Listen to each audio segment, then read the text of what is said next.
Hi everyone, मेरा नाम है एसपी चौधरी और आप देख रहे हैं एचपी एजुकेशन हब। डीएसए की सीरीज के एक और नए वीडियो में आप सभी का स्वागत है।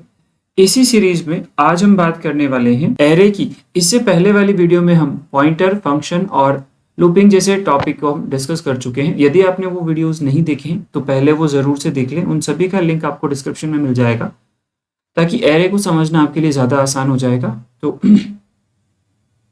यदि आपने पहले वो वीडियोस नहीं देखे हैं तो एक बार पहले उनको देखें, फिर इस वीडियो को कंटिन्यू करते हैं हम आज एरे को। एरे की यदि हम बात करें तो जब भी हमें एक से ज़्यादा एलिमेंट्स एक साथ स्टोर करने हो तो उसके लिए हम एरे यूज़ करते हैं।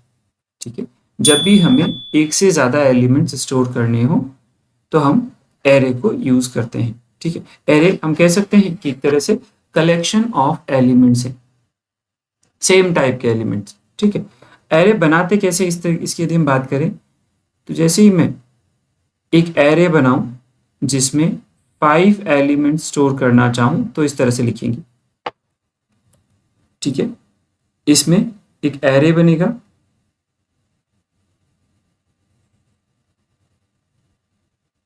ये वाला, जिसमें हम 5 एलिमेंट्स को स्टोर कर पाएंगे जिनकी इंडेक्स होती है 0 1 2 3 4।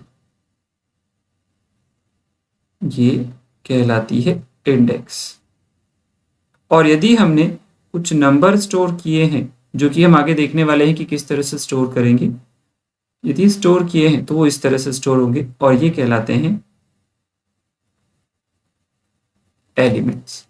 ये क्या कहलाते हैं? एलिमेंट्स। आपको एक चीज हमेशा ध्यान रखनी है, यदि हमने एक एरे बनाया है, कितनी भी साइज का फर्क नहीं पड़ता, 2 एलिमेंट, 4 एलिमेंट, 10 एलिमेंट या 1000 एलिमेंट।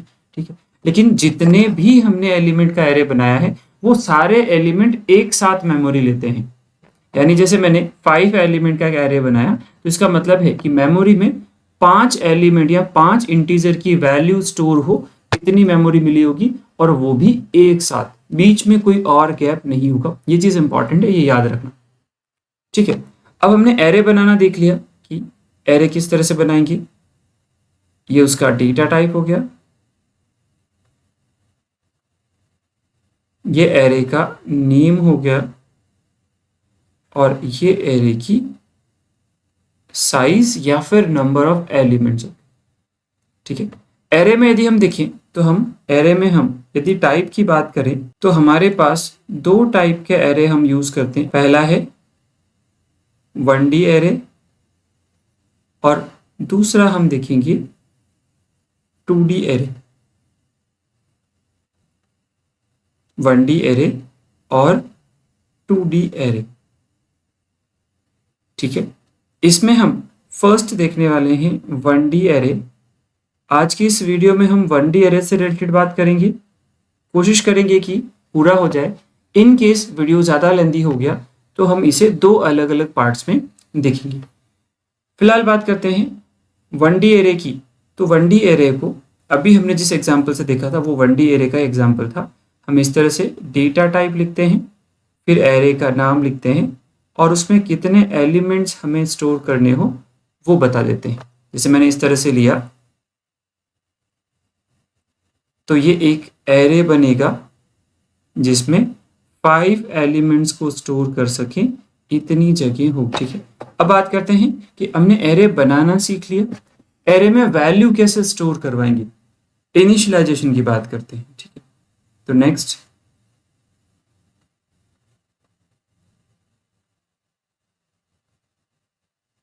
इनिशियलाइजेशन यदि हम देखें तो इनिशियलाइजेशन में यदि मैं एक एरे बनाऊं 5 की साइज का और कोई भी वैल्यू स्टोर नहीं करवाऊं, कोई भी वैल्यू स्टोर नहीं करवाऊं, तो उस केस में जो एरे बनेगा इसमें जो डिफॉल्ट वैल्यू होगी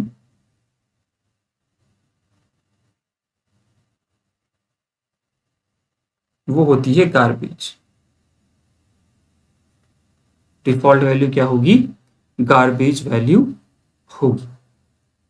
ठीक है, गार्बेज यानी यदि हम इंटीजर के एरे की बात करते हैं, इंटीजर टाइप की वैल्यू की बात करते हैं, तो कोई भी इंटीजर की वैल्यू यहाँ आ सकती है, जैसे 1756 -258 0 माइनस का 10 प्लस का 75, ऐसे कोई सा भी नंबर, बस इंटीजर का होगा, कोई सा भी नंबर हो सकता है जो हमारे लिए यूजफुल नहीं है, उसको क्या कहते हैं, गार्बेज वैल्यू। अब मैं चाहूँ कि इन गार्बेज वैल्यू की जगह हमें एरे में अपनी दी हुई वैल्यू स्टोर करनी हो, तो क्या करेंगे, देखो इसके लिए मैंने एरे बनाया 5 की साइज का और उसमें उसी समय वैल्यू स्टोर करवा दी। इससे हमने स्टोर करवा दिया 10 20 30 40 एंड 50। ठीक है, अब जो एरे बनेगा उसमें यहां पर 10, यहां 20, यहां 30, यहां 40, यानी हमारी दी हुई वैल्यू आ जाएगी।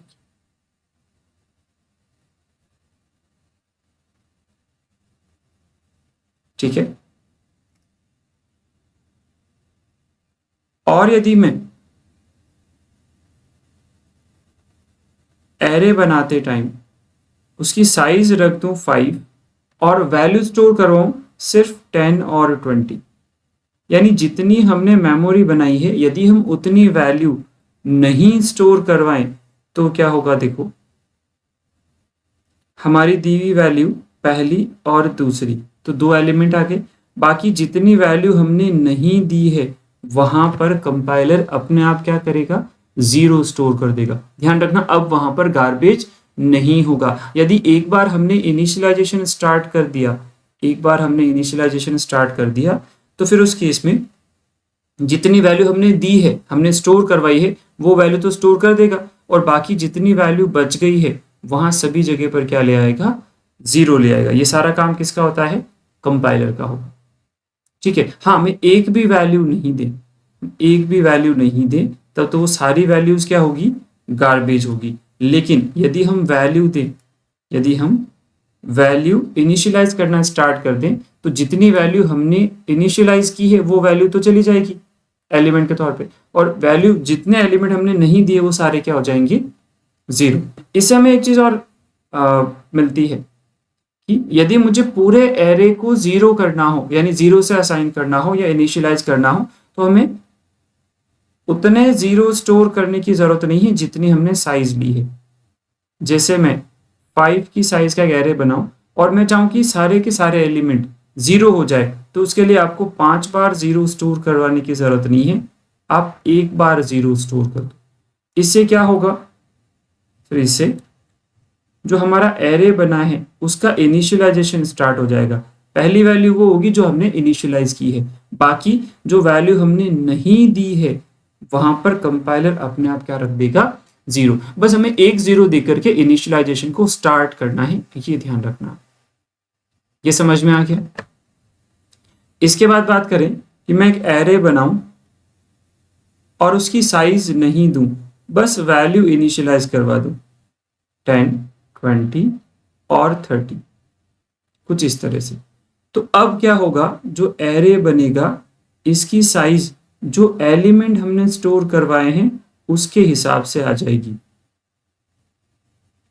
ठीक है, जितने एलिमेंट हमने स्टोर करवाए उतनी मेमोरी बन जाएगी, उससे ज्यादा ना कम। ठीक है, कब, जब हम साइज नहीं देते हैं तो। और हाँ, यदि हमने साइज दी और एलिमेंट स्टोर करवाए तो प्रेफरेंस मिलती है साइज को। लेकिन यदि आपने एक एरे बनाया,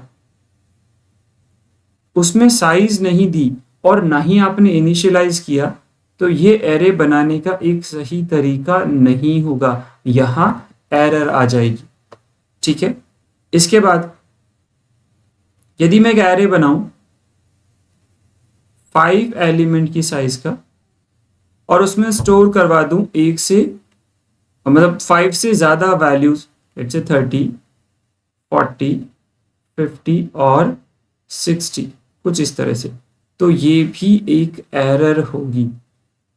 टू मैनी इनिशियलाइज करके एक एरर आती है जब भी हम साइज से ज्यादा वैल्यू स्टोर कर दें तो।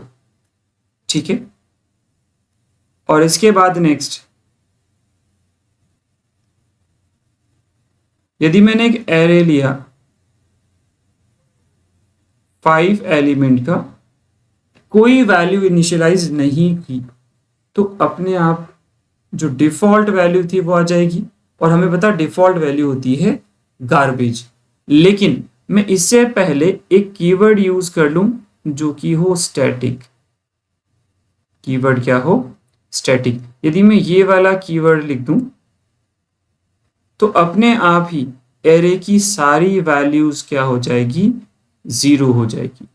तो यदि मुझे एरे को 0 से इनिशियलाइज करना हो तो उसके हमारे पास दो तरीके हैं। पहला कि हम एक 0 असाइन करवा दें बनाते टाइम, ठीक है। और दूसरा हम स्टैटिक से बना दें। हालांकि स्टैटिक का बिल्कुल अलग कॉन्सेप्ट है, जब हम कॉल बाय रेफरेंस वाला कॉन्सेप्ट पढ़ेंगे वहां पर देखेंगे कि स्टैटिक वर्क कैसे करता है, ठीक है। ये समझ में आ गया इनपुट और आउटपुट की। यानी यदि यही वैल्यू मुझे यूजर से इनपुट और आउटपुट करनी होती तो कैसे करेंगे देखो। तो इसके लिए चलते हैं अपनी प्रोग्राम स्क्रीन पे और यहां हम बात करें कि सबसे पहले हम एक एरे बना देंगे। अब अभी फिलहाल हमारे पास जब भी हम स्टैटिक एरे बनाते हैं या इस तरह से हम जो एरे लिखते हैं तो ये जो हमने साइज दी है वो कंपाइल टाइम पे साइज डिसाइड होती है कि भाई कितनी मेमोरी इसे मिलनी चाहिए। लेकिन हमने जैसे फॉर एग्जांपल हमने जैसे 10 की साइज का एरे बनाया तो क्या यूजर के पास 10 नंबर होंगे ऐसा जरूरी है? नहीं, यूजर के पास हो सकता है 5 नंबर हो सकता है 6 हो सकता है 7 हो सकता है 2 ही नंबर हो ना। तो हमने जितनी मेमोरी बनाई है उतने ही एलिमेंट यूजर के पास हो ऐसा जरूरी नहीं। इसलिए हम सबसे पहले क्या करते हैं, यूजर से एलिमेंट्स पूछ लेते हैं। हाँ, ये मान करके चलना यदि हमने 10 का एरे बनाया है तो यूजर के पास 10 से ज्यादा एलिमेंट्स नहीं होंगे। आपको लगता है कि हो सकता है तो आप इस 10 को क्या कर दो, 20 कर दो, ठीक है। फिलहाल मैं 10 रखता हूं क्योंकि मैं ये मान के चलता हूं कि यूजर जो भी इनपुट देगा वो 10 से कम या 10 के बराबर होगा, उससे ज्यादा नहीं होगा, ठीक है। फिर हमने एक n ले लिया और एक मैसेज दे देते हैं एंटर नंबर ऑफ एलिमेंट्स, और यूजर जो भी एलिमेंट देगा उसे इनपुट करवा देते हैं n।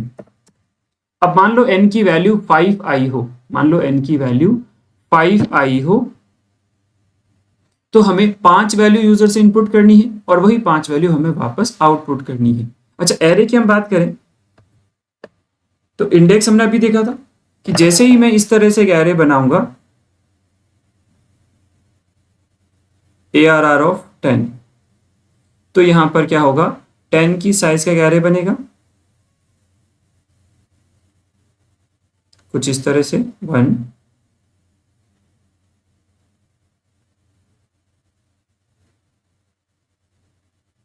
कुछ ऐसे। ये हमारे पास एक एरे हो गया 10 की साइज का जिसमें इंडेक्स हो जाएगी 0 1 2 3 4 5 6 7 8 और 9। फिर हमने यूजर से n पूछा, मान लो यूजर ने n की वैल्यू दे दी 5, इसका मतलब हमें सिर्फ 5 वैल्यू स्टोर करनी है और 5 वैल्यू स्टोर करने के लिए ये वाली मेमोरी क्या रहेगी, सफिशिएंट रहेगी, है ना। तो हमें क्या करना है, हमें पहली वैल्यू 0 इंडेक्स पे, फिर 1 पे, फिर 2 पे, फिर 3 पे, फिर 4 पे ऐसे स्टोर कर देनी है। अब इसमें एक चीज और ध्यान रखना जो कि सबसे ज्यादा इंपॉर्टेंट है और वो है इसका एड्रेस, कि एरे के एड्रेस की यदि हम बात करें तो मान लेते हैं कि पहले एलिमेंट का एड्रेस क्या है, 100 है। फर्स्ट एलिमेंट का एड्रेस क्या हो, 100 हो। इसे हम कहते हैं बेस एड्रेस। क्या कहलाता है, बेस एड्रेस।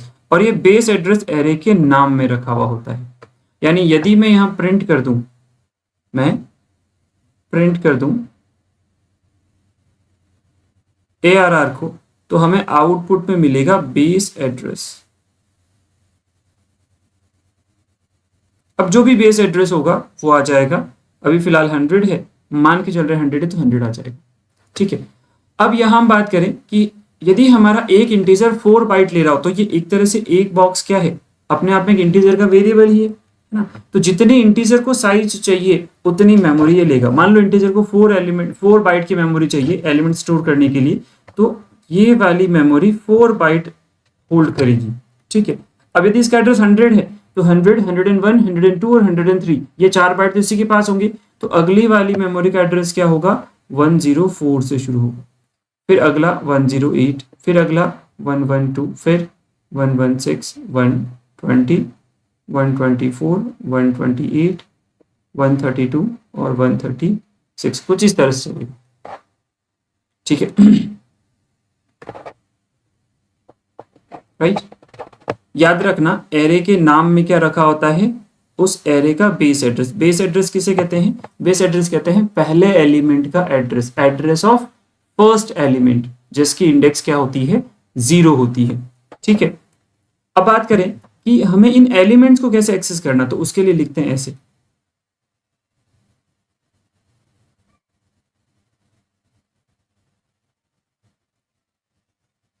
मैं यहां लिखूं एरे ऑफ 0 इक्वल्स टू 10, तो एरे की 0 इंडेक्स पे क्या स्टोर हो जाएगा, 10। या फिर मैं लिखूं array of 5 is equals to 100, तो एरे की 5th इंडेक्स पे क्या स्टोर हो जाएगा, 100 स्टोर, ठीक है। ऐसे हम इसे यूज कर सकते हैं। तो सेम अप्रोच हम इनपुट के लिए यूज करेंगे। मैं यहां लिख दूं एंटर नंबर ऑफ एलिमेंट, तो हमारे पास कितनी वैल्यू आ गई होगी, तो हमारे पास n वैल्यू आ गई। यूजर ने कहा 5, तो n की वैल्यू क्या होगी, 5 होगी, ठीक है।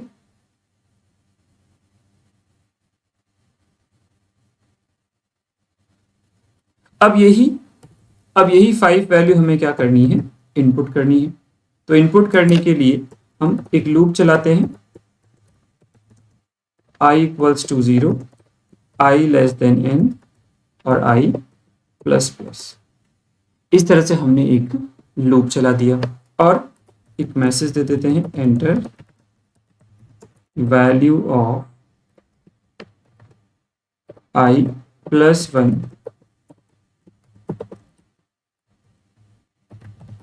एलिमेंट। अब आप लोगों से हमने i को एक बढ़ा करके क्यों बताया, वो इसलिए क्योंकि हमें पता है कि हमारा एरे जो पहला वैल्यू रखेगा वो 0 इंडेक्स पे है, लेकिन यूजर के हिसाब से हम काउंटिंग देखें तो वो कहां से शुरू होती है, सिर्फ वो 1 से शुरू होती है। हम भी इन जनरल क्या करते हैं, काउंटिंग कहां से शुरू करते हैं, 1 2 3 4 ऐसे। जैसे मान लो 5 लोग खड़े हैं, हमें उन्हें गिनना हो तो काउंटिंग करने के लिए क्या करते हैं, 1 2 3 4 5 ऐसे काउंट करते हैं, या 0 से शुरू करते हैं, नहीं, हम हमेशा किससे शुरू करते हैं, 1 से शुरू करते हैं। तो यहाँ पर भी शुरुआत किससे होगी, 1 से। ये यूजर को बताने के लिए है, बाकी एग्जैक्टली हमारी जो पहली वैल्यू है वो तो 0 इंडेक्स पे जाएगी, और ये एरे इंडेक्स के लिए ही बनाया है हमने। और जो भी वैल्यू आएगी हम इनपुट कर लेते हैं एरे ऑफ आई की वैल्यू पहली बार 0 होगी तो एरे की 0 इंडेक्स पे वैल्यू स्टोर हो जाएगी, फिर i बढ़ करके 1 हो जाएगा, फिर 2 हो जाएगा, फिर 3 हो जाएगा, फिर 4 हो जाएगा। अब 4 तक ही हमें जाना है, क्योंकि यदि मैं 4 की बात करूं कि हमारे पास n की वैल्यू 5 हो तो 4 तक इसलिए जाएंगे क्योंकि 0 1 2 3 4 ऐसे हम काउंटिंग करें तो 0 से लेकर के 4 तक 5 नंबर होते हैं, और यही यूजर चाह रहा है हमसे इनपुट करवाना, तो हमने ये ले लिया। और वही हमें आउटपुट करना है, तो आउटपुट करने के लिए सेम लूप यूज कर लेंगे। मैं कॉपी पेस्ट कर लेता हूं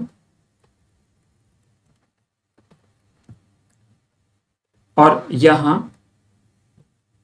इनपुट की जगह क्या कर देंगे, आउटपुट कर देंगे एरे ऑफ आई। और 2 एलिमेंट के बीच में स्पेस आए इसलिए मैंने प्रिंट करने के बाद एक स्पेस प्रिंट करवा दी, ठीक है। और आखिरी में रिटर्न 0। फिलहाल मैं सिर्फ इनपुट और आउटपुट की ही बात यहां पर कर रहा हूं। अब रन करते हैं इसे। रन करने पर सबसे पहले हमसे पूछेगा नंबर ऑफ एलिमेंट्स,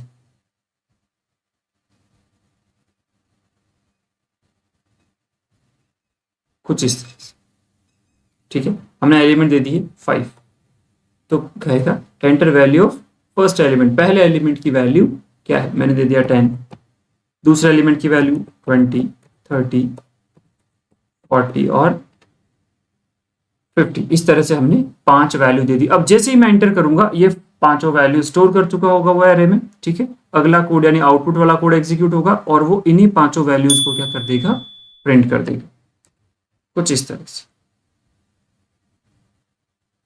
समझ में आया? नोट्स जो आपको है वो पीडीएफ के फॉर्म में मिल जाएंगे, ठीक है। तो मैं नोट्स के साथ प्रोग्राम भी ऐड कर देता हूँ ताकि आपको कोड भी मिल जाए। इनकेस आप कोड करो तो कोई प्रॉब्लम नहीं हो। लेकिन एक चीज हमेशा ध्यान रखना, जब भी आप प्रैक्टिस करने बैठो तो इस कोड को एक बार पढ़ लो, फिर सारा कोड खुद से लिखो ताकि आपकी प्रैक्टिस स्ट्रांग हो जाए। और फिर कोई प्रॉब्लम आती है तो इस कोड से वापस टैली कर लो। फिर भी कोई चीज समझ में नहीं आती है तो कमेंट सेक्शन है ही अपने लिए, है ना। आपको जो पूछना है इससे रिलेटेड वो पूछ सकते हो। ओके, इसके बाद हम बात करते हैं नेक्स्ट एक प्रॉब्लम लेते हैं सम ऑफ एरे की।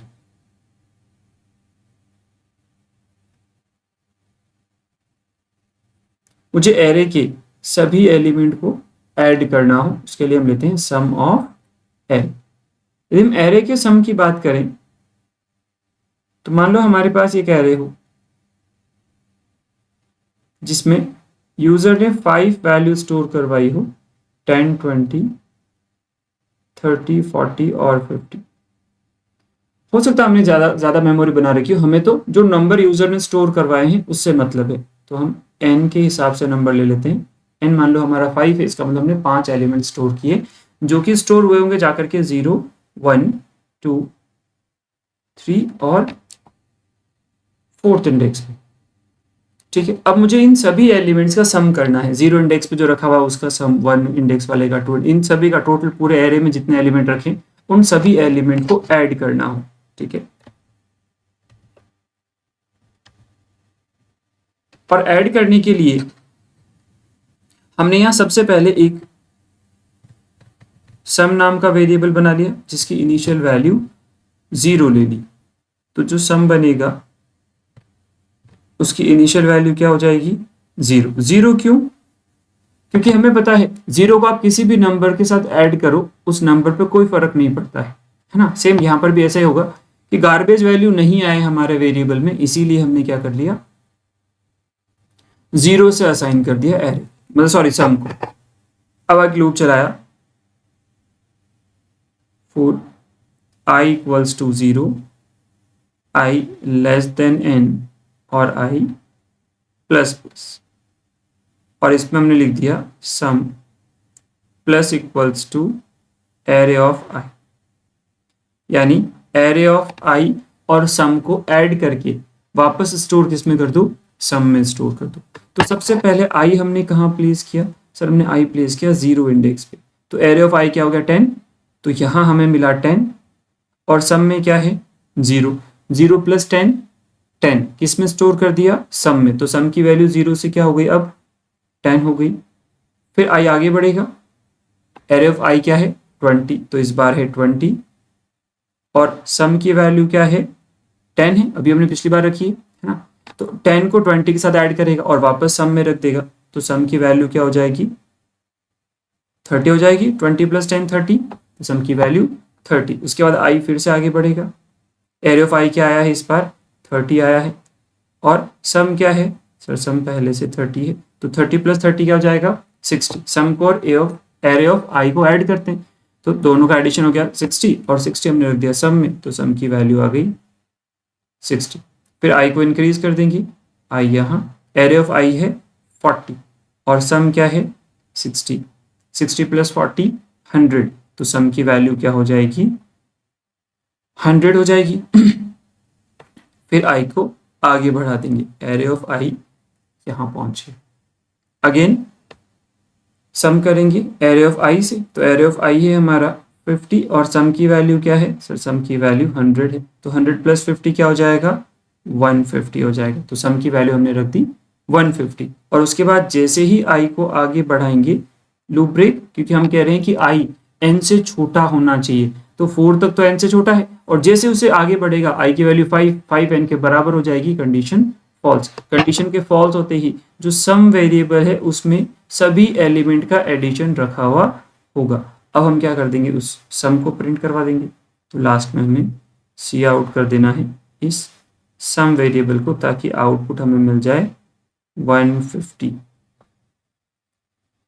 ठीक है, चलो देखो ये कैसे काम करेगा, इसका कोड देखते हैं।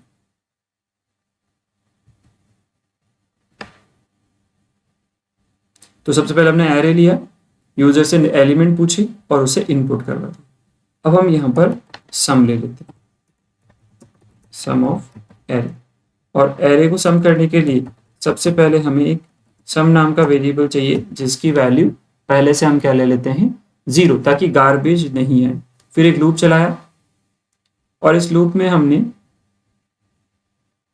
सम को प्लस इक्वल कर दिया एरे ऑफ आई से, और लूप से बाहर आकर के सम को प्रिंट कर दिया।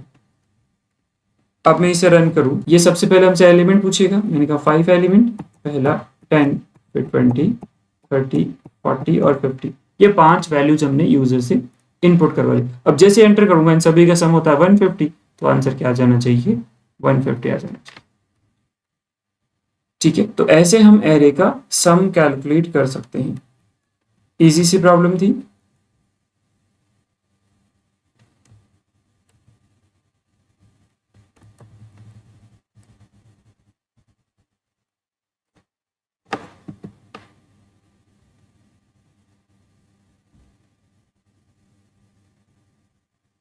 एरे की इस पार्ट 1 में मेरे हिसाब से आज इतना ही बहुत है, नहीं तो आपको ज़्यादा एक साथ समझ में नहीं आएगा। तो एक बार इसे कंप्लीट करो, इसे रिवाइज करो, ठीक है। और जो कुछ भी डाउट है वो पूछो। इसके अलावा कुछ होमवर्क दे देता हूँ मैं आपको। होमवर्क है पहला कि हमें एवरेज ऑफ एरे फाइंड करना है। दूसरा, हमें मैक्स ऑफ एरे फाइंड करना है। और तीसरा, हमें मिनिमम ऑफ एरे फाइंड करना है। ये 3 प्रॉब्लम है जो आपको खुद से सॉल्व करनी है। और यदि सबका आंसर सही से आ जाए तो सब लोग प्रोग्राम को कमेंट बॉक्स में पेस्ट कर देंगे। देखते हैं सबसे पहले किसका आंसर आता है। ठीक है, तो आज के लिए इतना ही है। मिलते हैं नेक्स्ट वीडियो में, तब तक के लिए थैंक यू सो मच।